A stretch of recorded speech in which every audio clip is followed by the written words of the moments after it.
नमस्कार दोस्तों, मैं अनु गुप्ता आप सभी का बहुत बहुत स्वागत करती हूँ अपने चैनल अनु योग हॉलिस्टिक हेल्थ हीलर में।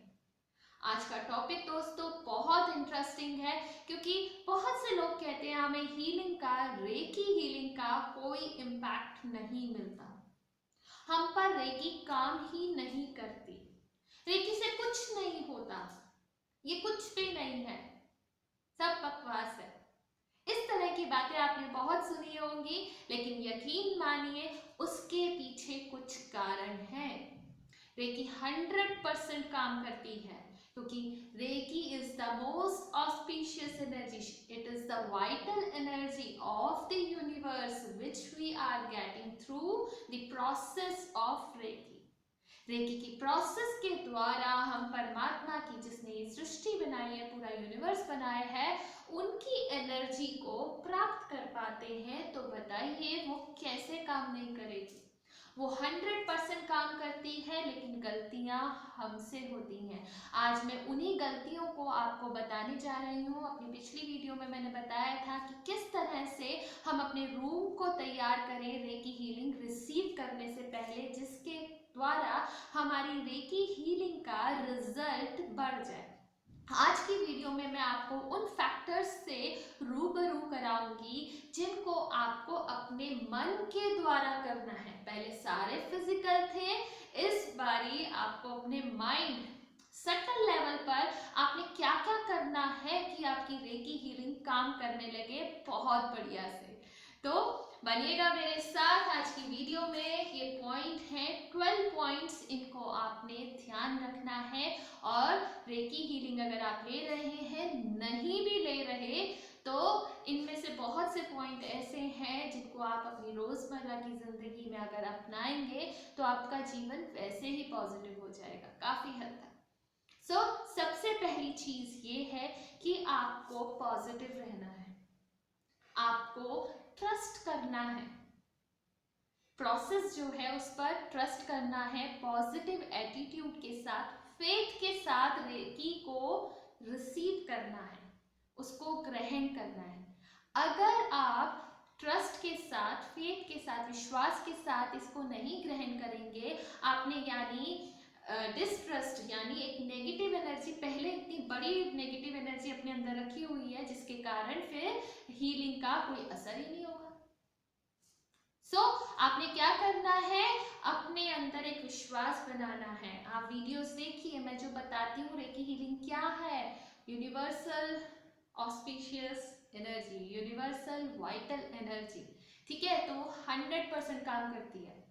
सेकेंड थिंग, आपने क्या करना है? एक्सेप्टेंस का भाव रखना है, लेट गो का भाव रखना है, लेट इट बी का भाव रखना, चीजों को पकड़ के नहीं रखना। लाइफ में कोई प्रॉब्लम है तो उसको छोड़ दो, उसको मान जाओ कि हाँ ये प्रॉब्लम है, उसको एक्सेप्ट कर लो, उसमें इफ बट क्यों कैसे मत जोड़ो। जो इशू है उसको एक्सेप्ट कीजिए, अपनी गलती है अपने आप को बता दीजिए, फिर उस पर काम करना शुरू कीजिए, उसको ज्यादा डिस्कस मत कीजिए, उसको एक्सेप्ट करें और उस पर सॉल्यूशन करें, को इम्प्लीमेंट करें। Third thing is very very very very very important, consistency, regularity. आप हीलिंग लेते हैं, बहुत जल्दी बोर हो जाते हैं, एक दिन में ही आपको लगता है कि कुछ नहीं हो रहा, मजा नहीं आ रहा, ये क्या हम तो बैठ गए, ये क्या हम तो लेट गए, कुछ भी नहीं है, ये तो बोलते ही नहीं है बीच में। इन सब भावों को प्लीज मत लेके आना, please please please please please मत लेके आना, बिकॉज हीलिंग ऐसे ही होती है। अगर मैं बीच में बोलूंगी हीलिंग करते हुए तो कहीं ना कहीं ब्रेक आएगा, ठीक है ना।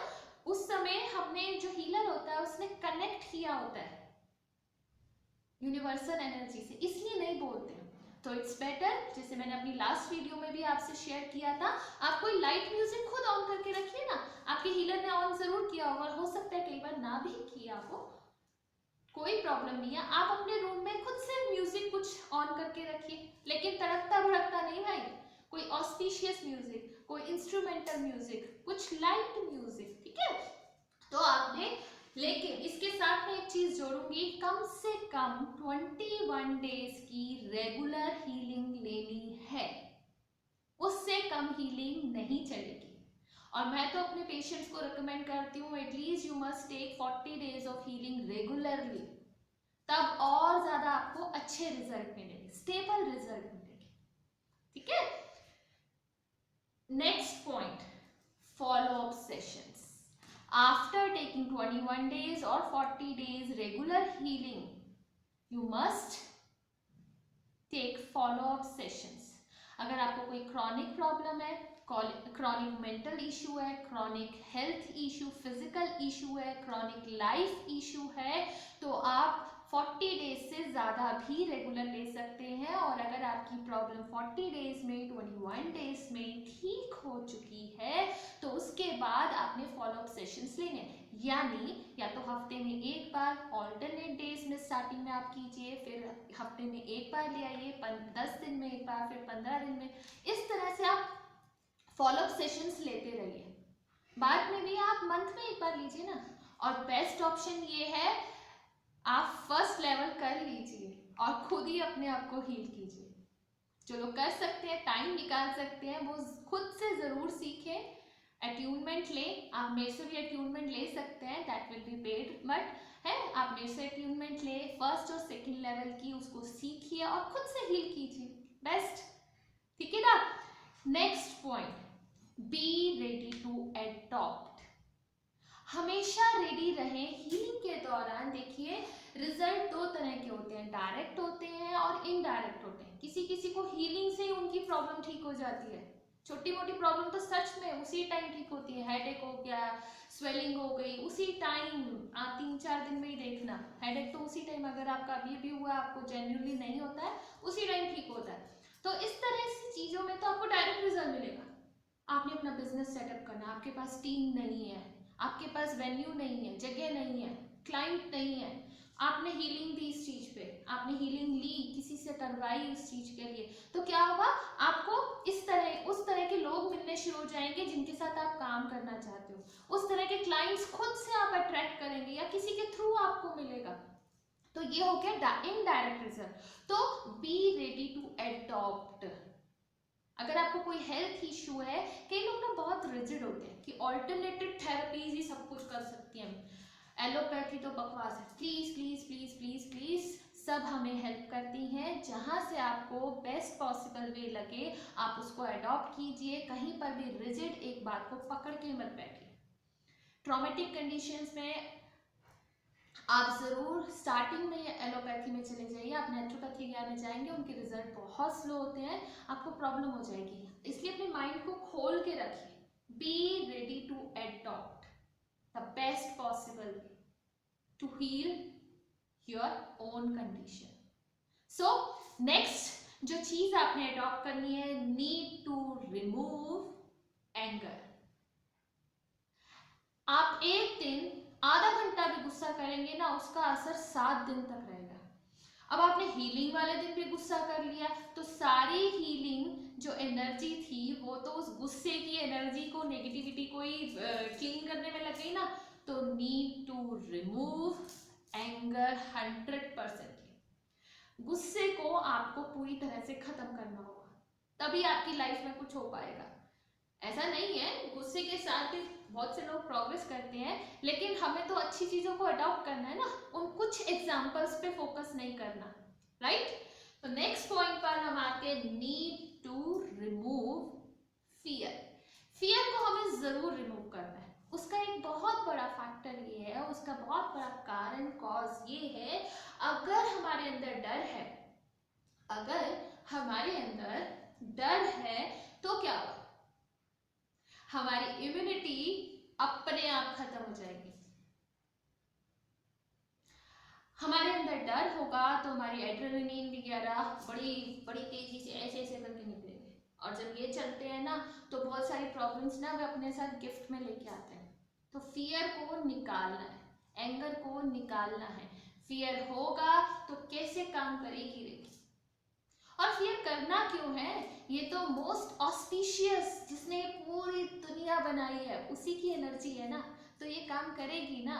आपको विश्वास रखना होगा, बिल्कुल वही first point, faith, trust, positive attitude आपने रखना है, फियर बिल्कुल नहीं होना चाहिए। Then comes next 10th point, self independent रहना, अपने काम को एंड्योर करना है, ठीक है ना, अपने काम पर अपने आप को बिजी जरूर रखना है, कोशिश ये करनी है। अगर आपको कोई हेल्थ इश्यू है तो भी कोशिश कीजिए आप अपने काम ज्यादा से ज्यादा खुद कर सके। मैं क्रॉनिक डिजीज प्रॉब्लम्स की बात नहीं कर रही हूँ, जो लोग बिल्कुल नहीं कर सकते, लेकिन मोस्ट ऑफ द टाइम मैंने 11 साल हॉस्पिटल्स में काम किया है, वहाँ पेशेंट्स की एक हैबिट होती है कि हम तो जी लाचार हो गए, सब कुछ, अब हम कुछ नहीं कर सकते, काइंड ऑफ, है ना, ऐसा एटीट्यूड होता है। कि मैं टीबी हॉस्पिटल में 6 साल मैंने काम किया है, वहाँ पर एटीट्यूड ऐसा था, एक तो पहले टीबी हुई भी है, उसके बाद उनका एटीट्यूड ये कि कोई ना कोई घर से अटेंडेंट जरूर रुके। अब मैं तो लिटरली डांट देती थी, क्योंकि अटेंडेंट भी कौन होता था, उनके बच्चे ही होते थे ना, उनको तुमने रख रखा है वहां पर, एक ही बेड पे आप सो रहे हो, ठीक है, वहां पर 15-15, 20-20, 25-25 पेशेंट हैं, उस बच्चे को भी फिर टीबी फाइनली हो ही जाता था, हमें लिटरली डांटना पड़ता था। तो प्लीज इस तरह की सिचुएशन ना आने दें, अपनी तरफ से कोशिश करें, अपनी क्लीनिंग, अपने काम खुद से करने की कोशिश। इसमें बेस्ट एग्जांपल मेरी मम्मा है, वो सच बता रही हूँ, उनको बहुत क्रॉनिक इश्यूज हुए, but she is self independent. बाहर वाले बोल देते हैं अनु तेरी मम्मी काम कर रहे हैं, मैं तो कहती हूँ अपनी तरफ से उन्हें करने दो, अच्छी बात है, शरीर चलेगा। वो मुझसे पहले कहते हैं क्यों भाई, मैं क्यों नहीं करूंगी, ठीक होना है भाई, शरीर चलता रहेगा तो ठीक होएंगे ना, ठीक है। नेक्स्ट पॉइंट पे आते हैं, 11th पॉइंट, ग्राउंडिंग, जो मैंने इससे पहले वाले वीडियो में आपसे शेयर किया था, ग्राउंडिंग कैसे करनी है। डेली भी मैं ग्राउंडिंग करा रही हूँ। ग्राउंडिंग कैसे करते हैं ये जरूरी है, 15 से 20 मिनट आप नंगे पांव जरूर चलिए, ठीक है, इससे हमारा लोएस्ट चक्रा, मूलाधारा चक्रा बैलेंस होता है, हमारे शरीर के अंदर जो नेगेटिव आयंस हैं थ्रू आवर फीट्स, हमारे पैरों के तलवों के जरिए हमारे पृथ्वी के पॉजिटिव आयंस हमारे अंदर आते हैं, और पृथ्वी जो है, अर्थ जो है, हमारे नेगेटिव आयंस को सक कर लेती है, ठीक है, और इसी के साथ साथ हमारी रिफ्लेक्सोलॉजी भी हो जाती है, हम तैयार हो जाते हैं, ठीक है। इससे पहले वाले में मैंने और ज्यादा डिस्कस किया था, आप वो भी जरूर सुनिएगा, लिंक मैं इसमें डिस्क्रिप्शन बॉक्स में डाल दूंगी इसका। Last but not the least, हमें क्या करना है, हमें थैंकफुल रहना है, हमें ग्रैटिट्यूड के भाव के साथ रहना है। जो हमें हीलिंग दे रहे हैं उनको तो 100% आपको हमेशा थैंकफुल रहना है, उनको थैंक यू कहना भी है। ये आपको अपने कॉर्ड्स को अगर अपने साथ बनाए रखना है तो आप थैंक यू मत कीजिए, थैंकफुलनेस का भाव ना रखिए, बट ट्रस्ट मी, आपको ग्रैटिट्यूड का भाव रखना है। ये बॉडी है, इसके लिए परमात्मा को थैंकफुल हुई, आईज हैं, इनके लिए थैंकफुल हुई, nose, we can breathe, we can smell through our nose, इसके लिए थैंकफुल रहे, बाल, मुंह, कान, हर चीज के लिए थैंक यू कीजिए ना, खाना मिलता है हमें, रहने को घर है, कपड़े हैं, सब कुछ है, कम भी हो सकता है देखिए, लेकिन जो है, कहने का मतलब ये, जो है उसके लिए एटलीस्ट थैंकफुल रहिए, रोज थैंक यू कीजिए, हीलिंग के लिए जरूर थैंक यू कहना। अगर आप इन 12 फैक्टर्स को ध्यान में रखेंगे, इनको फॉलो करेंगे, इन्हें अपनी लाइफ में इनकॉर्पोरेट करेंगे, लाइफ में अपनाएंगे, धीरे धीरे सही, जिनको गुस्सा ज्यादा आता है शुरू में थोड़ा कम होगा, फिर थोड़ा कम होगा, फिर थोड़ा कम होगा, और धीरे धीरे उड़न छू। इन चीजों को अपनी लाइफ में इनकॉर्पोरेट कीजिए, हीलिंग का मैक्सिमम रिजल्ट लीजिए, सिर्फ हीलिंग का ही नहीं, अपनी लाइफ को पॉजिटिव बनाइए और जीवन का भरपूर आनंद लीजिए। दोस्तों एक बात बताऊं, स्वर्ग कहीं नहीं है, स्वर्ग यहीं पर है। तो स्वर्ग का मजा, हेवन का मजा यहीं पर लेने के लिए, अपने घर में अपने परिवार के साथ, अपने फ्रेंड्स के साथ लेने के लिए इन चीजों को फॉलो कीजिए, चाहे रेकी के लिए, अदरवाइज भी कर सकते हैं अगर आप रेकी नहीं भी ले रहे हैं। So stay tune with me, keep smiling, God bless you all. फिर मिलेंगे मेरी नेक्स्ट वीडियो में, तब तक के लिए बाय बाय।